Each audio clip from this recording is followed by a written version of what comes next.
ওয়াল্লাযী খালাকা সামাওয়াতি ওয়াল আরদ ফি সিত্তাতি আইয়াম সুম্মা ইস্তাওয়া আলাল আরশ। আল্লাহ সুবহানাহু ওয়া তাআলা মহাবিশ্ব সৃষ্টি করলেন 6টা পর্যায়ে। তারপর তিনি আরশে সমাসীন হলেন, আরশের উপর উঠে বসে পড়লেন। এখন প্রশ্ন হচ্ছে, এটা অনেকটা সেই রাজা বাদশাদের মতো হয়ে গেল না? যেমন রাজা বাদশারা সিংহাসনের উপরে উঠে বসে পড়লেন, আল্লাহ সুবহানাহু ওয়া তাআলা আরশ বা সিংহাসনের উপর উঠে বসে পড়লেন। সত্যি কি আরশ বলতে সিংহাসন জাতীয় কিছু? আল্লাহ সুবহানাহু ওয়া তাআলাও কি রাজা বাদশাদের মতো সিংহাসনে বসে থাকেন আর হাত পা দোলান এভাবে? ব্যাপারটা কি? যদি উত্তরটা হ্যাঁ হয়ে থাকে, তাহলে এটা কি আল্লাহ সুবহানাহু ওয়া তাআলার জন্য মানানসই যে তিনি আরশের উপরে বসে বসে পা দোলাচ্ছেন? তাহলে মহাবিশ্বের নিয়ন্ত্রণ কে করছেন আর কিভাবে বা করছেন? আর একটা প্রশ্ন হবে, যদি এখানে আরশ মানে ভিন্ন কিছু হয়ে থাকে, যদি এখানে আরশ বলতে ভিন্ন কিছু হয়ে থাকে, তাহলে ওই আয়াতটার কি হবে যেখানে বলা হচ্ছে যে বিচারের দিনে আটজন ফেরেশতা আল্লাহ সুবহানাহু ওয়া তাআলা আরশ বহন করবে? তো তাহলে তো আরশ মানে সিংহাসন জাতীয় কিছুই বোঝাচ্ছে, তাই নয় কি? নাকি ভিন্ন কিছু আছে এখানে যেটা আমরা জানি না বা জানতে পারিনি? তো আজকের ভিডিওতে আমরা এই সম্পর্কে বিস্তারিত কথা বললাম। এখন যদি মনে হয় ভিডিওটা দেখব, তাহলে মনোযোগ সহকারে দেখুন। আর যদি মনে হয় ভিডিওটা ইনফরমেটিভ, তথ্যবহুল, দালিলিক, বিশ্লেষণ ভিত্তিক, যৌক্তিক, বিজ্ঞান ভিত্তিক, ভিডিওটা দিন এবং জাতির জন্য কল্যাণ করা হতে পারে, যদি মনে হয় এই ভিডিও দ্বারা আমাদের নন মুসলিম ভাইদের মুখটা বন্ধ করা যেতে পারে, নাস্তিকদের মুখটা বন্ধ করা যেতে পারে, ইসলামী দেশের মুখটা বন্ধ করা যেতে পারে, তাহলে ভিডিওটা একটু কষ্ট করে শেয়ার করুন আর শেয়ার করতেই থাকুন। এর সঙ্গে সঙ্গে সম্পূর্ণ ভিডিওটা দেখার পর আপনার কি মনে হলো সেটা অবশ্যই আমাকে ভিডিওর কমেন্টে জানান, অবশ্যই জানান। এছাড়াও যদি আপনাদের কোনো প্রশ্ন থাকে তাহলে সেটাও করে ফেলুন ভিডিওর কমেন্টেই। ইনশাআল্লাহ আপনার প্রশ্নের উত্তর দেওয়া হবে। দুটো শর্ত রয়েছে, শিশুসুলভ প্রশ্ন করবেন না, আর প্রশ্ন করে মোটেও উত্তর জন্য তারা করবেন না। প্রশ্ন করুন কঠিন, মারাত্মক কঠিন। আপনি যত কঠিন প্রশ্ন করবেন আমি তত তাড়াতাড়ি উত্তর দেবো ইনশাআল্লাহ।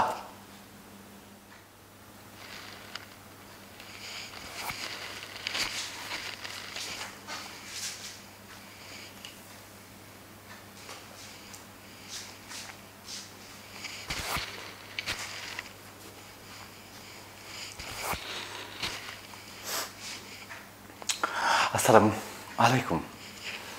আমাদের একজন ভাই খুবই সুন্দর একটা প্রশ্ন পাঠিয়েছেন। ভাই আরশ সম্পর্কে খুব সুন্দর একটা প্রশ্ন পাঠিয়েছেন। অবশ্যই প্রশ্নটা আপনাদেরকে দেখাবো, তবে তার আগে বলে নিতে চাইব যে তিনি প্রশ্নটা পাঠিয়েছেন কেন। পবিত্র কোরআনের 7 নম্বর সূরা আরাফের 14 নম্বর আয়াতে আল্লাহ বলছেন যে আল্লাহুল্লাযী খালাকা সামাওয়াতি ওয়াল আরদ ফি সিত্তাতি আইয়াম সুম্মা ইস্তাওয়া আলাল আরশ।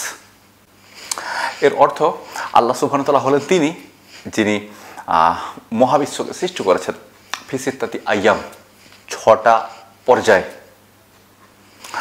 সুম্মা ইস্তাওয়া আলাল আরশ, এরপর তিনি আরশে সমাসীন হন। তো আমি আমার কোনো একটা ভিডিওতে আরশ সম্পর্কে আমি বলেছিলাম যে আরশ মানে কিন্তু এখানে চেয়ার নয় বা সিংহাসন নয়। সাধারণ অর্থে আরশ বলতে সিংহাসন বোঝায়, তবে এখানে আরশ বলতে সিংহাসন নয়। আমরা ধরে নিই যে একটা বড় সিংহাসন আছে, তার উপরে আল্লাহ সুবহানাহু ওয়া তাআলা বসে আছেন। আরশ বলতে এরকম কোনো সিংহাসন নয়, যেমন সিংহাসনে বিভিন্ন রাজা বাদশারা বসে থাকে। আল্লাহর আরশ ব্যাপারটা ঠিক ওরকম নয়, যেমনটা রাজা বাদশাদের ক্ষেত্রে রাজা বাদশারা সিংহাসনে বসে থাকেন, আল্লাহ সুবহানাহু ওয়া তাআলা সিংহাসনে বসে থাকেন। আমরা এমনটা কল্পনা করি, আমরা এমনটা ধরে নিই। আসলে মানুষ ইমাজিন করতে ভালোবাসে, কল্পনা করতে ভালোবাসে, তাই আল্লাহ সুবহানাহু ওয়া তাআলা সম্পর্ক আমরা এমনটাই কল্পনা করি যেমনটা আমরা পূর্বে রাজা বাদশাদেরকে দেখেছি। কিন্তু মূল ব্যাপারটা এরকম নয়। প্রশ্ন হতে হলে মূল ব্যাপারটা কেমন? এখানে আরশ বলতে কন্ট্রোল ব্যবস্থাকে হাতে নেওয়া।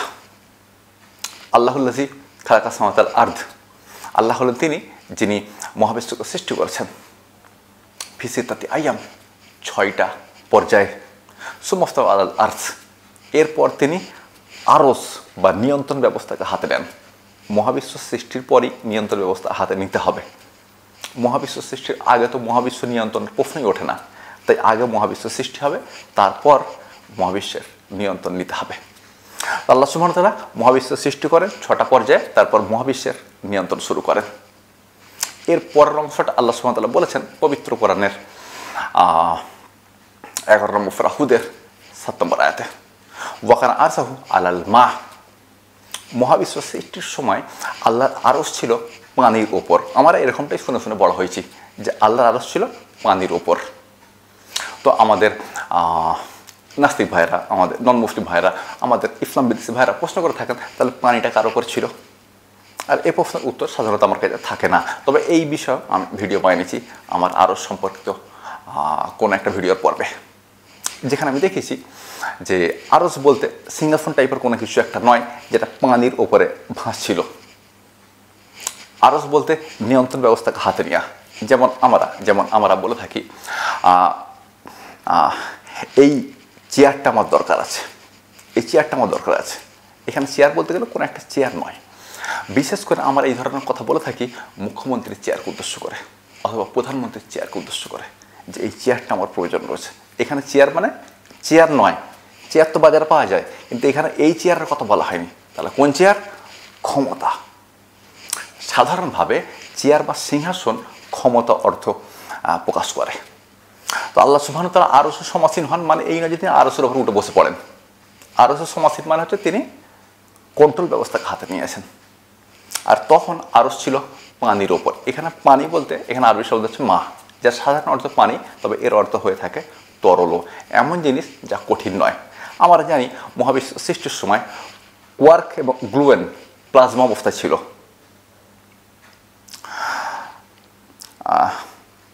আমি এত ভুলে যাচ্ছি আর।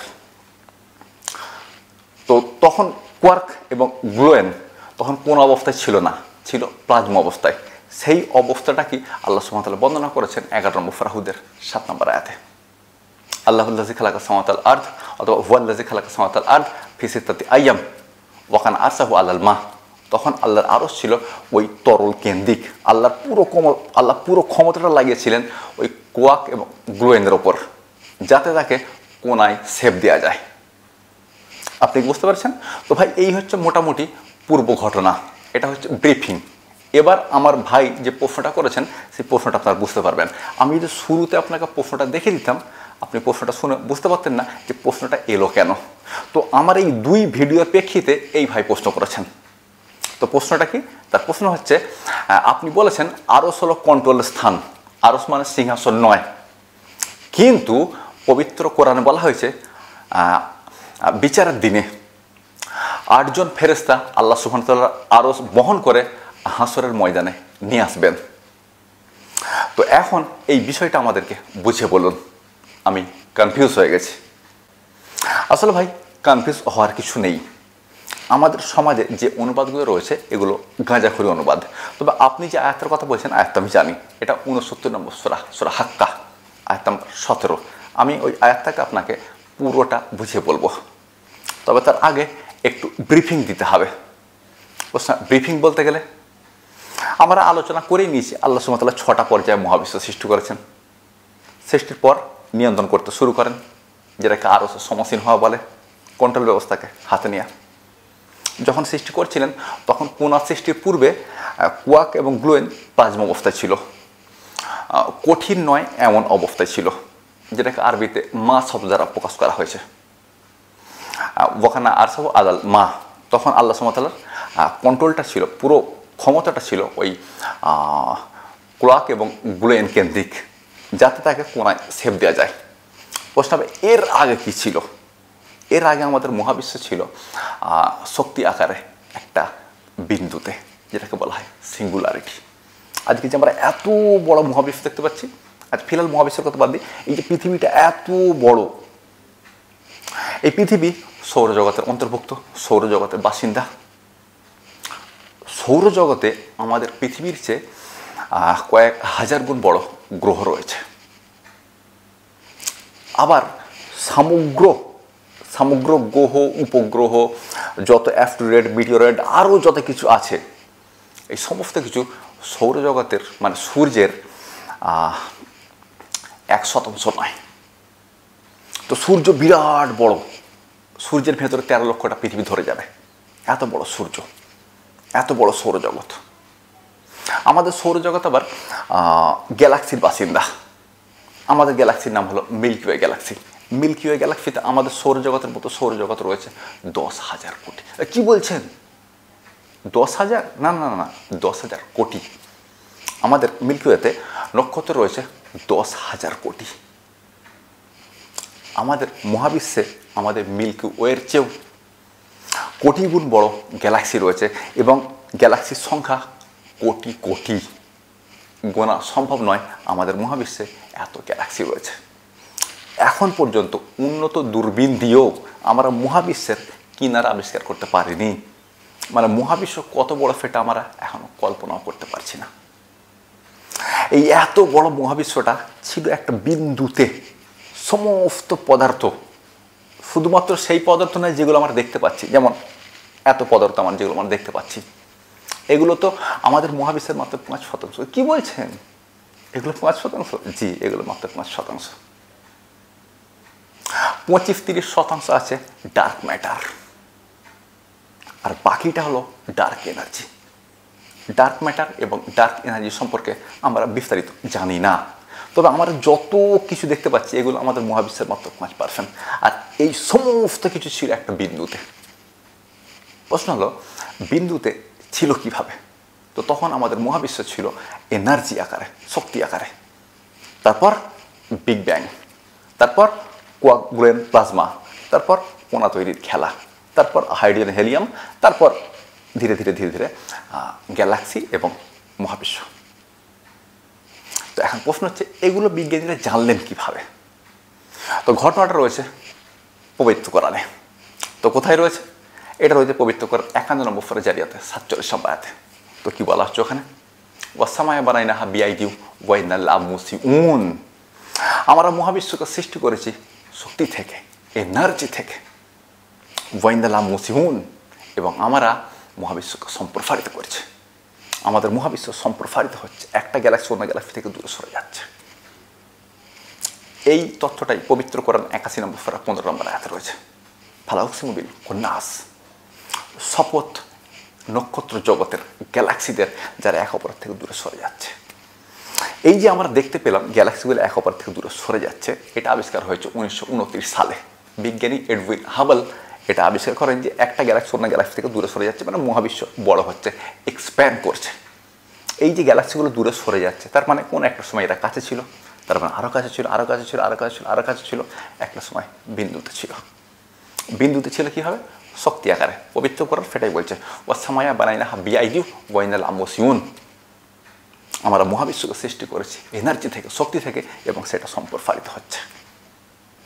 এখন প্রশ্ন হচ্ছে এভাবেই কি সম্প্রসারিত হতে থাকবে? তো এ প্রশ্নের উত্তর হল না, এভাবে সম্প্রসারিত হতে থাকবে না।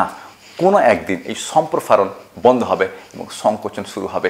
যেভাবে গ্যালাক্সিগুলো একটা অন্যটাকে দূরে সরে গিয়েছিল, এই গ্যালাক্সিগুলো একটা অন্যটার কাছে চলে আসবে। একটা সময় মহাবিশ্ব যেমন বিন্দু থেকে শুরু হয়েছিল, আবার ধীরে ধীরে বিন্দুতে পরিণত হবে।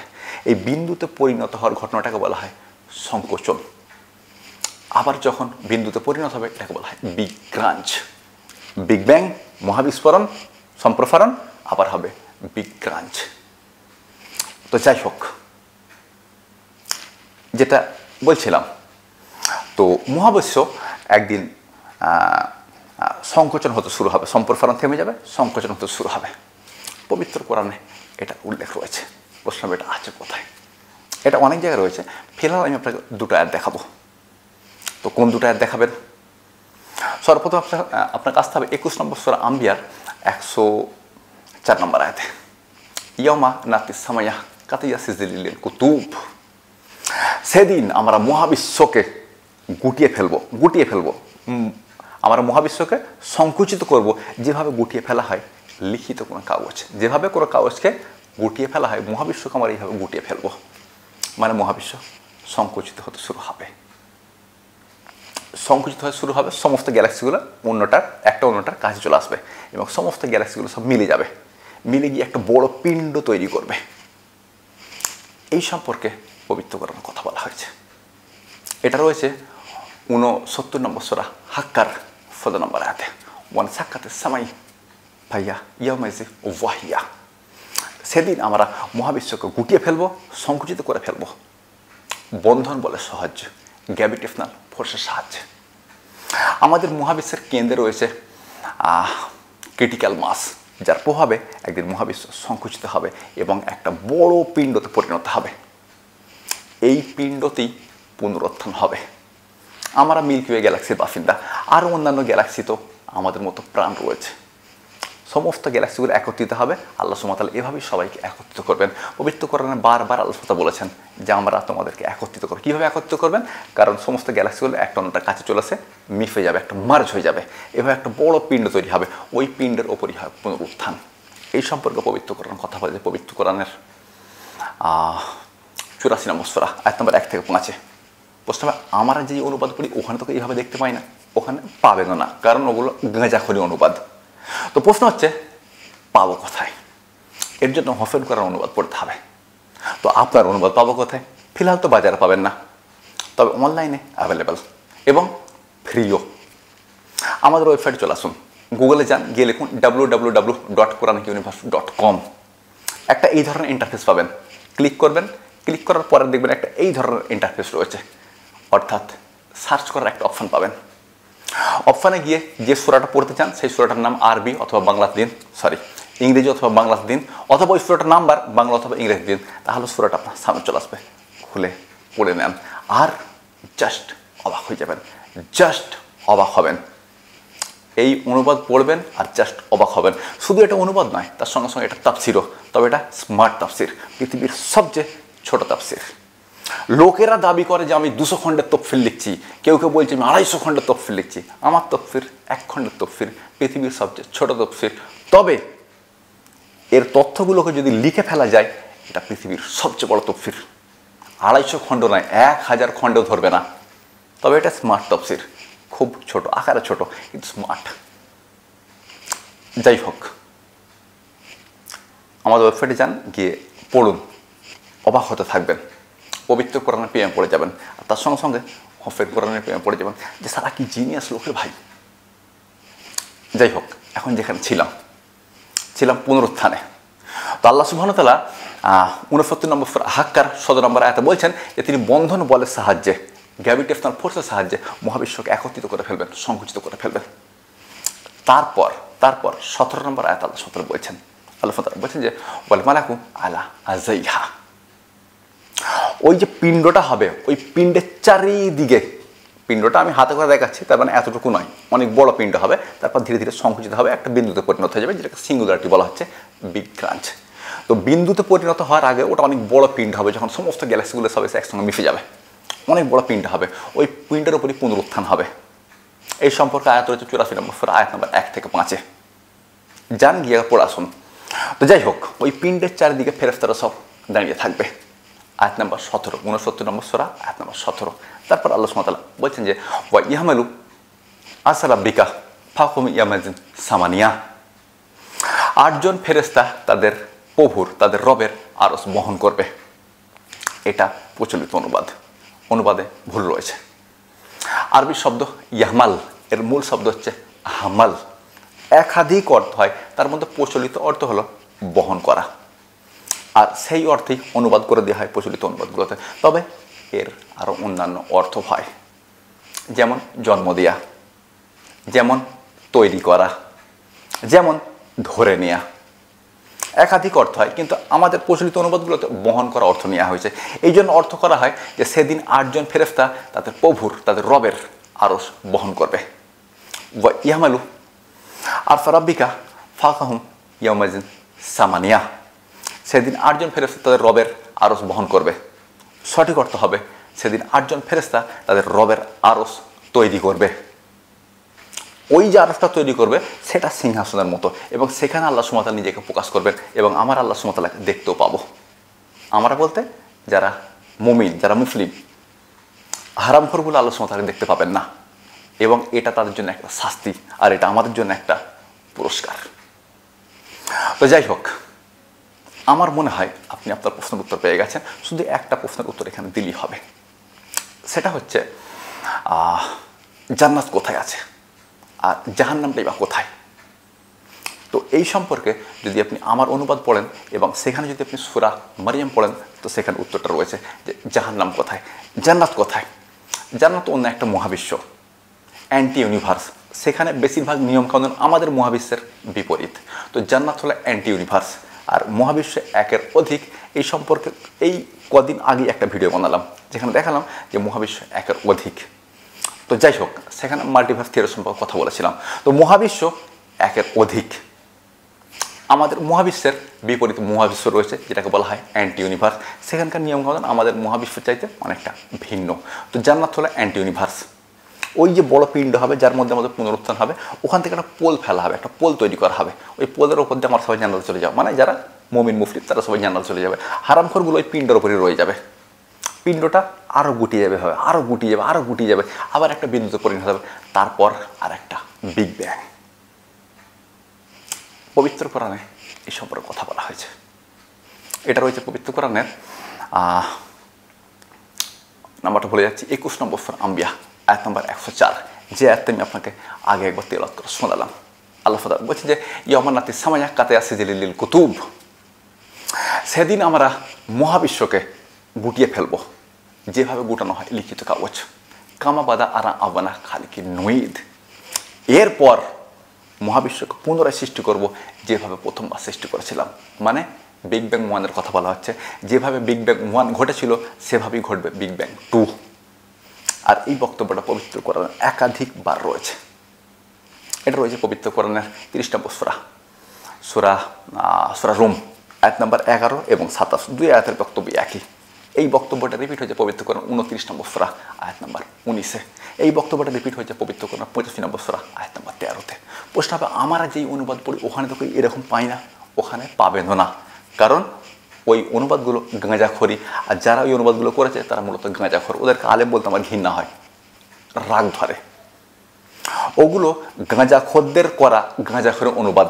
ওখান থেকে দূরে থাকুন, ওখানে থাকলে মানুষ নাস্তিক হয়ে যাবে। ওই অনুবাদগুলোতে এত বৈজ্ঞানিক ভুল আছে যে ওই অনুবাদগুলো মন দিয়ে পড়লে একটা মানুষ নাস্তিক হয়ে যাবে। ওগুলো বাড়ি থেকে বের করে দেন, ওগুলোকে পানিতে ফেলে দেন। ওগুলো আপনাকে নাস্তিক বানানোর জন্য যথেষ্ট। হফের কোরআন অনুবাদ পড়ুন, কোরআন নাস্তিককে পড়ান, তিনি ইসলাম গ্রহণ করতে বাধ্য হয়ে যাবেন। প্রচলিত অনুবাদ আপনাকে নাস্তিক বানিয়ে দেবে। হফের কোরআন অনুবাদ যে কোনো নাস্তিককে দিয়ে দেখুন, সে ইসলাম গ্রহণ করতে বাধ্য হয়ে যাবে। যদি 1 ফোঁটা নাস্তিককে দেন, কমপক্ষে 95টা নাস্তিক ইসলাম গ্রহণ করবে। যদি ইসলাম গ্রহণ করতে তার লজ্জা লাগে, কমপক্ষে সে ইসলামকে সম্মানের চোখে দেখবে। যাক ভাই, সমস্ত কিছুর উত্তর দিয়ে ফেলেছি, আর একটুখানি শুধুখানি বাকি রয়ে গেছে। তো আবারও বিগ ব্যাং 2 ঘটবে, বুম, বিগ ব্যাং 2। তারপর আবারও প্রথমবারের মতো সমস্ত কিছু সৃষ্টি হবে। সেই কোয়াক, গ্লোয়েন, প্লাজমা, তারপর কণা তৈরি হবে, তারপর হাইড্রোজেন হিলিয়ামের পরমাণু তৈরি হবে, তারপর হাইড্রোজেন হিলিয়াম তৈরি হবে, তারপর ধীরে ধীরে গ্যালাক্সিগুলো তৈরি হবে, ধীরে ধীরে মহাবিশ্ব তৈরি হবে, ধীরে ধীরে নক্ষত্র তৈরি হবে। আর এই নক্ষত্রগুলি হবে এক একটা জাহান্নাম। কি বলছে, নক্ষত্রগুলি এক একটা জাহান্নাম? জি, নক্ষত্রগুলি এক একটা জাহান্নাম। প্রশ্ন, পবিত্র কোরআন তো কই পাইনি? আছে, গাঁজাখড়ি অনুবাদগুলোতে আপনি জাস্ট দেখতে পান না।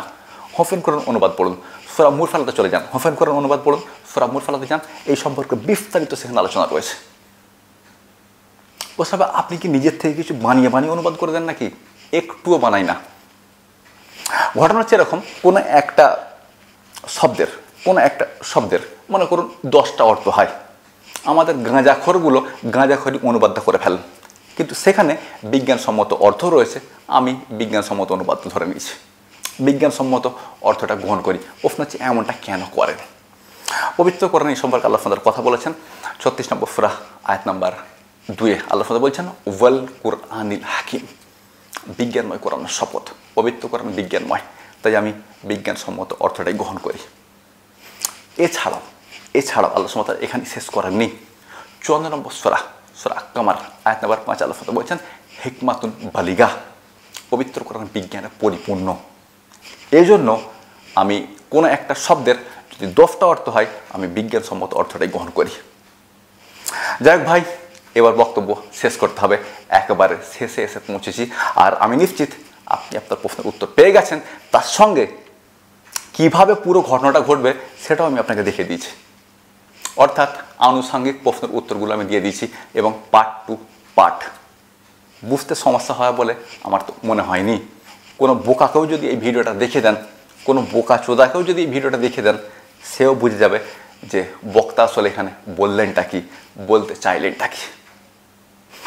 এখন যদি মনে হয় যে ভিডিওটা ইনফরমেটিভ ছিল, তথ্যবহুল ছিল, দার্লিক ছিল, বিশ্লেষণ ভিত্তিক ছিল, যৌক্তিক ছিল, বিজ্ঞান ভিত্তিক ছিল, যদি মনে হয় এ ধরনের প্রশ্ন মানুষের মনে ওঠে আর তারা উত্তর পায় না, যদি মনে হয় এই ভিডিওটা দিন এবং জাতির জন্য কল্যাণকরও হতে পারে, যদি মনে হয় এই ভিডিওটা যে কোনো অমুসলিমের মুখ বন্ধ করার জন্য যথেষ্ট, যে কোনো নাস্তিকের মুখ বন্ধ করার জন্য যথেষ্ট, যে কোনো ইসলাম বিদ্বেষীর মুখ বন্ধ করার জন্য যথেষ্ট, তাহলে ভিডিওটা একটু কষ্ট করে শেয়ার করেন আর করতেই থাকেন। যদি শেষে বসে মনে হয় যে লোকটা এত সুন্দর একটা ভিডিও আমাদেরকে উপহার দিলেন কোনো বিনিময় ছাড়াই, তাহলে লোকটার জন্য একটু দোয়া করা উচিত।